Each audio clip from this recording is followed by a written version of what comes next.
ကျွန်တော်ပတ်စီသွားတဲ့ပတ်ထရပါဘူးနော်ပတ်စီသွားတဲ့ပတ်ပါဘူးပတ်ဒီဘက်ထဲဝင်သွားပတ်စီနဲ့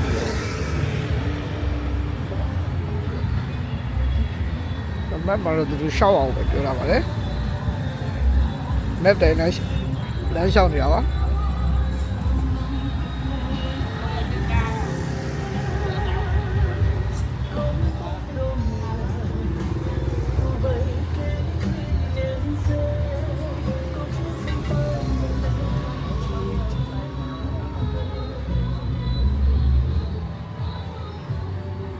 ရပါတယ်လမ်းဒီစင်နာလို့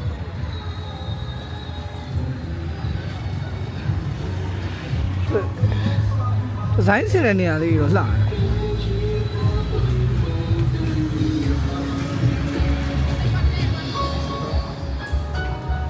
ဒီချာလေးစင်ထားပြရပါတော့ဆိုင်ဒီစင်လေးရမိုက်ပါလေ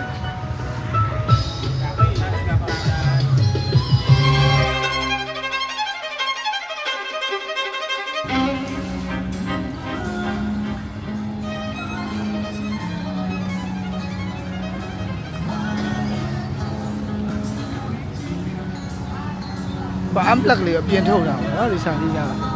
ဒီကျွန်တော်တို့တနေ့မြင်တဲ့ rock ဒါ hard rock က rock show ပါ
အမားဖူးတွေတော့ပါလေ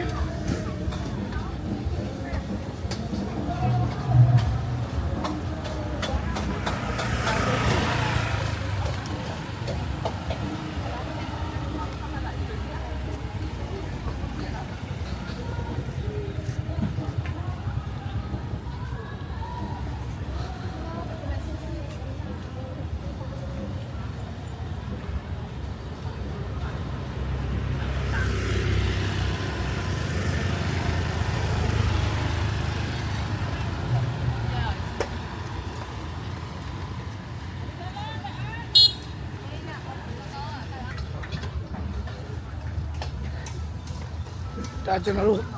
ဟိုတနေ့ကလာခဲ့တဲ့ဆိုင်လေးနော်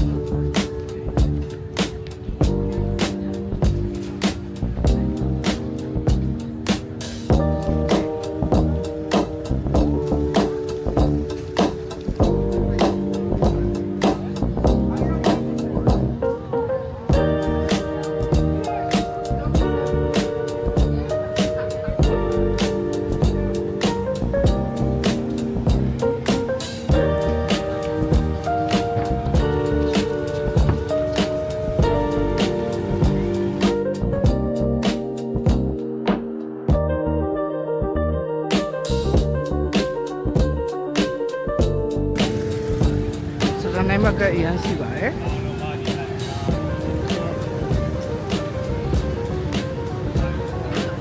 လမ်းမှာရှိရပြောလို့ရပါတယ်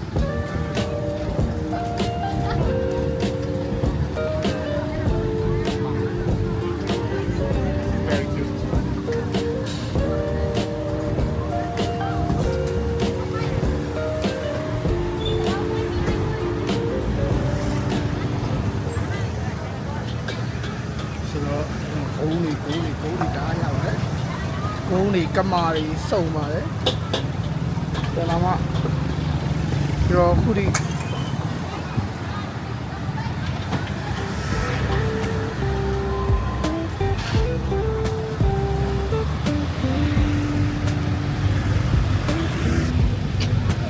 ကျွန်တော်အခုဒီဝါမဖြေရသေးပါဘူး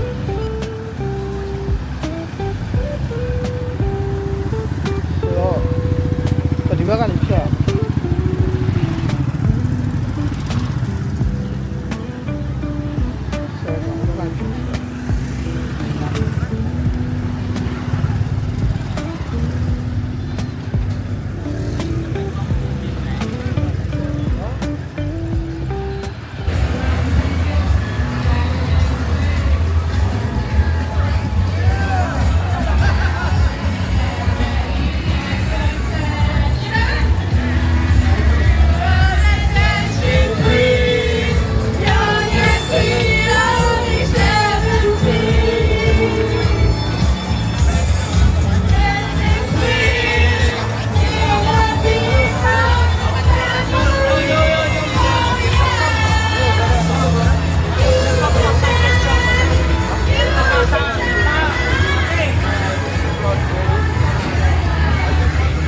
ကားနဲ့လည်းပတ်လို့ရတယ်နော်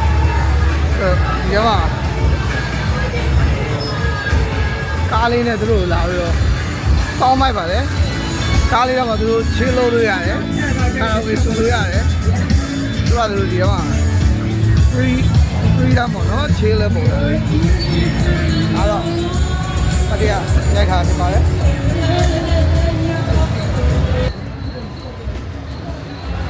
ဆို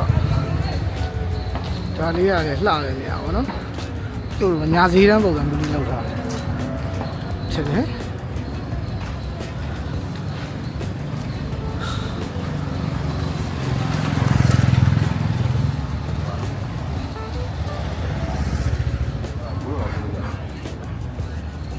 ဒီတဲမှာလည်းတော်တော်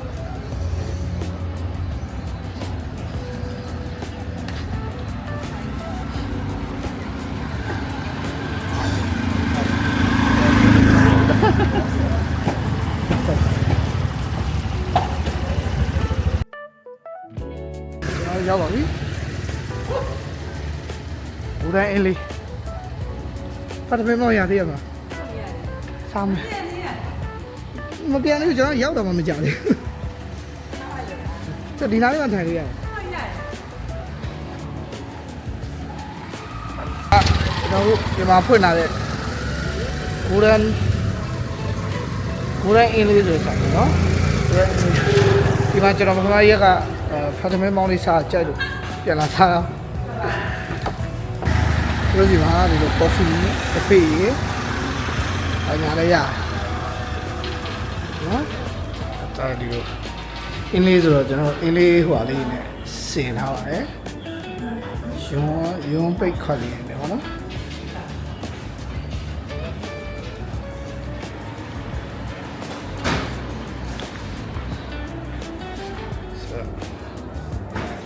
ချက်စတီးမှာထည့်ပေးတာပါလေ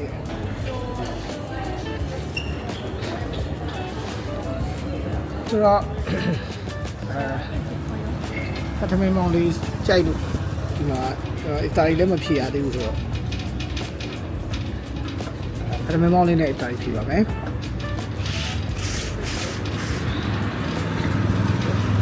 ဆိုတော့ဒီမှာတိုင်းလည်းဖြစ်တယ်နောက် Indian taste ပေါ့နော်Asia taste လို့ရေးထားပါတယ်ဆိုတော့တခြားသူ့စီမှာထူးခြားတဲ့ဟာတွေလည်းရှာသေးတယ်မဆလာနဲ့ပတ်သက်တဲ့ဟာ Indian ပုံစံမျိုးပေါ့နော်ဒီ chicken ခေါ်ပါလို့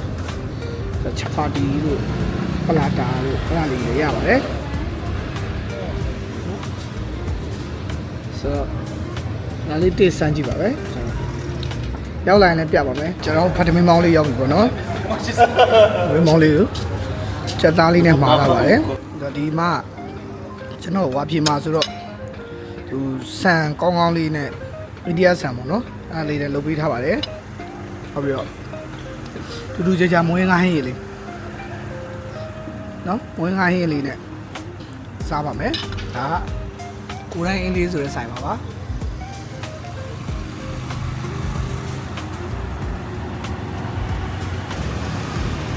အားလုံးပဲစားကြပါဦးစားလို့ကောင်းတဲ့ပုံမှာပဲဟိုတစ်ခေါက်ကလည်းစားပြီးပါပြီဟိုတစ်ခေါက်ကတော့စိတ်သားလေးနဲ့စားကြည့်ပေါ့နော်ဒီနေ့ကတော့ကြက်သားလေးနဲ့မှားလာပါတယ်အဲ့တော့စားကြည့်ပါမယ်ကြော်လေးနဲ့ဒီမှာဒီတောင်းလေးပါပေါ့နော်ဒီတောင်းလေးနဲ့ဆွဲပါမယ်အားလုံးပဲစားကြပါဦး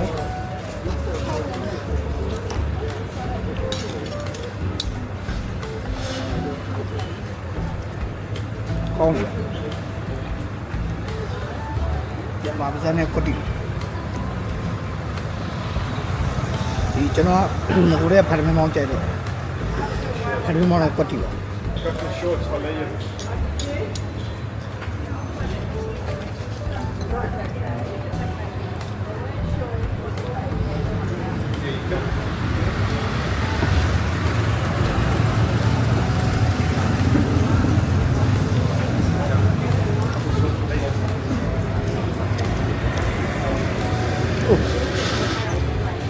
ဒီတော့တမန်ပြီးရညက်မိုက်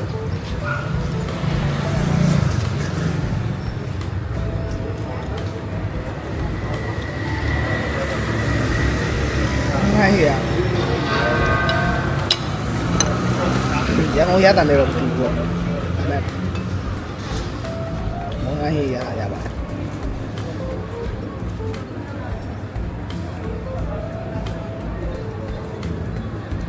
ရမိုးရလာငါဟိတောင်းနေပါ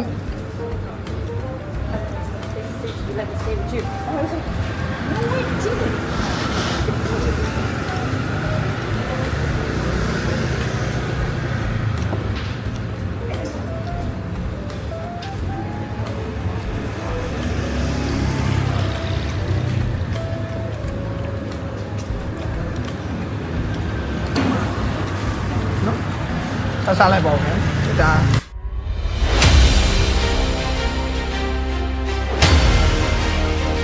အဲ့တော့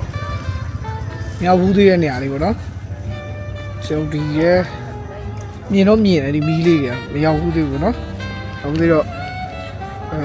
ဒီဟာလေးကိုမတရားဖြစ်အောင်လာရိုက်တာပါအဲ့တော့ဒီကျွန်တော်ဒီကိုလေးတကယ်ချင်းနေတယ်မြင်ဘူးပါပေါ့နော်ဆိုတော့ဒီကနေအခုမှထမင်းစားလို့ပြီးပါတယ်ပြီးတော့နောက်ရတွားမဲ့နေရာလေးတွေလိုက်စုံစမ်းနေတာပေါ့နော်ဒီကျွန်တော်အန်ကာဝတ်ရှိတယ်အန်ကာဝတ်ရှိတယ်နောက်ပြီးတော့ရေတကုံတစ်ခုရှိရပေါ့နော်ရေတကုံကမိုက်တယ်ရေတကုံတော်တော်မိုက်တယ်ပြောတယ်တွားတင်တယ်လို့လည်းပြောတယ်အားလုံးကအဲ့တော့ကျွန်တော်ဒီမှာအန်ကာဝတ်ဖျားချောင်း၄ခုရှိရပေါ့နော်အဲ့ဖျားချောင်း၄ခုရယ်ဖျားချောင်း၄ခုတွားမယ်နောက်ပြီးတော့ရေတကုံပေါ့နော်ရေတကုံလေးတွားမယ်ပေါ့နော်အဲ့ရေတကုံရေအန်ကဝါရေဖျားချောင်းဒီရေအားလေးတော့စိတ်ကူးတာပါလေအဲ့ဒါလေးတွားလို့ချင်လဲကိုယ်တကယ်ချင်းနေမြင်အောင်ကိုကြီးကိုတွေမရောက်ဘူးတဲ့လူတွေလည်းမြင်ဘူးအောင်ရောက်ဘူးအောင်ရောက်ထူးထားတဲ့လူတွေလည်းအမှတ်တရလေးပြန်ပေါ်နိုင်အောင်ပေါ့နော်ဆိုအခါကျရင်ရိုက်ပြပါမယ်တော့တယ်တော့ကျွန်တော်ဒီကနေပြန်ပါမယ်ဆိုတော့ဒီလိုပဲကျွန်တော် pet tree ကိုဖြတ်ပြီးတော့ပဲသွားပါမယ်ကျွန်တော်သွားလိုက်ပါမယ်အားလုံးပဲဒါမြင်မှုလေးကလမ်းလေးကိုထပ်တော့ပြရတော့ပါဒီကနေတလို့လေးငှားပြီးပဲကျွန်တော်ဟိုတယ်ပြန်လိုက်ပါတော့မယ်ဟုတ်နောက်ရကြလို့ရှိရင်ကျွန်တော်တခုဒီမှာခုနထမင်းစားရင်းနဲ့စုံစမ်းလိုက်ရတာတခုကတိလိုက်ရတာတခုကစိုက်ကငှားလို့ရတယ်ပေါ့ပါဆုံးတယ်အားဆုံးနဲ့စိုက်ကငှားလို့ရတယ်ဆိုတော့မစိုးဘူးပေါ့နော်ဆိုတော့အဲ့ပါဆိုလေးနဲ့စိုက်ကလေးငှားကြည့်ပြီးတော့နောက်ကြရင်ကျွန်တော်ဟိုဓာတိသားလေးကိုစိုက်ကလေးနဲ့ပတ်ပြပါမယ်ဆိုတော့ဒီကားကြီးကတော့မိုက်တယ်ကျွန်တော်တကယ်ကြီးကိုကြိုက်တယ်ဆိုတော့ ဆိုင်ကလေးနဲ့ဘယ်လေးဘယ်လိုရှောက်သွားမလဲအန်ကဝတ်ထဲကိုသွားမယ်ဒီတကုံသွားမယ်အဲ့ဒါအန်ကဝတ်ထဲကိုသွားမယ်ရေတကုံထဲကိုသွားမယ်အဲ့လိုလေး ကြိုင်လိုက်ကြည့်ပါအားလုံးပဲကျေးဇူးတင်ပါတယ်တတ